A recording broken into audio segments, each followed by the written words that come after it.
In September, I was a composing alien. I spent 14 days in South Korean government facility quarantine after arriving in Korea. People in hazmat suits, biohazard trash bags, cold food, and a pretty nice hotel room with a post-apocalyptic view despite being fully vaccinated for months and having done 2 negative PCR COVID tests hours before. Crazy times. It was a bizarre and kind of funny experience to me. For us composers, there are certainly worse hardships than being locked in a room for 2 weeks. So I was able to keep my spirit high, get some work done, maintain my YouTube video creation, and played way too much virtual reality multiplayer table tennis with Korean people.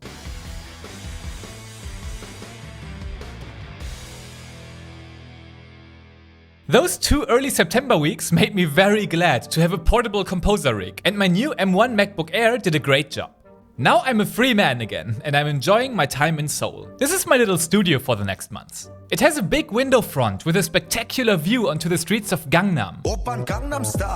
But that also leads to a gigantic ceiling height. That makes it hard to record my voice for the YouTube videos due to an inbuilt concert hall reverb. That's why for my previous video, I went to another very cramped room to record the audio without the echo, but it was very uncomfortable to do so. However, fate and VI Control made me aware of the Plugin Alliance mega sale, where I could pick up a plugin called Reverb Plus as a freebie. This is what my room sounds like without Reverb, and this is what it sounds like with Reverb. This video I recorded sitting relaxed at my desk with the Reverb plugin active in a huge and untreated room. Is this good enough?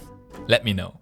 In September, I leveled up my thematic writing. I increased the palette of my compositional skills by trying out different orchestral styles and ideas. For that, I went hands-on with 3 orchestration recipes from the invaluable course called, well, Orchestration Recipes, and came up with a total of 12 own themes in different styles. I orchestrated a bassoony, fun little tune that would suit an English detective series.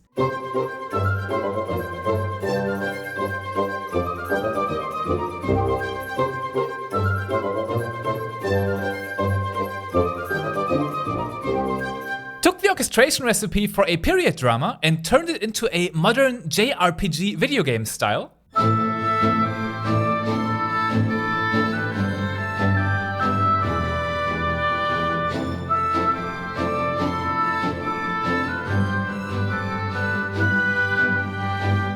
And went ham with an over-the-top epic choir garnished by brass that sounds like it's having a conversation together.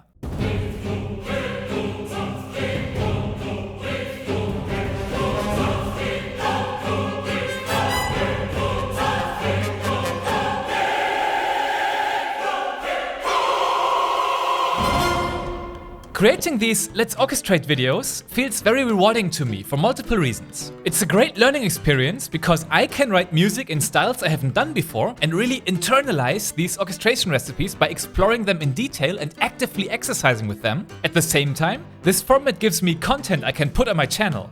I can also support Philip Johnston, who can't be credited enough for creating these amazing volumes of orchestration recipes, which in return also supports myself and the channel a bit through the links that I post. And judging from the performance and feedback I receive, they seem entertaining and insightful for you awesome people. So everyone is happy pretty much, and I like that. I'm still unsure which direction my composer journey will go. I will explore the composer community and music industry with curiosity and an open mind, and allow myself to be a sort of magnet that lets itself be attracted by force fields of opening opportunity windows. It feels good also for my mental health to walk this path with no external pressure except the one that I apply to myself, and I'm excited to see where all of this is going to lead. My short-term goals are to reach 1,000 YouTube subscribers by the end of the year and convince them to stay around by creating interesting, helpful and fun content. My medium-term goals are opening and seizing as many of these opportunity windows as I can with what I do, even though I don't know yet what they are. And that's okay. And the long-term goal? Well, let's find out together. Thank you for walking this journey with me and making it worthwhile. Subscribe to my channel and hit the notification bell to not miss any of my upcoming content. Happy composing, and I'll see you soon.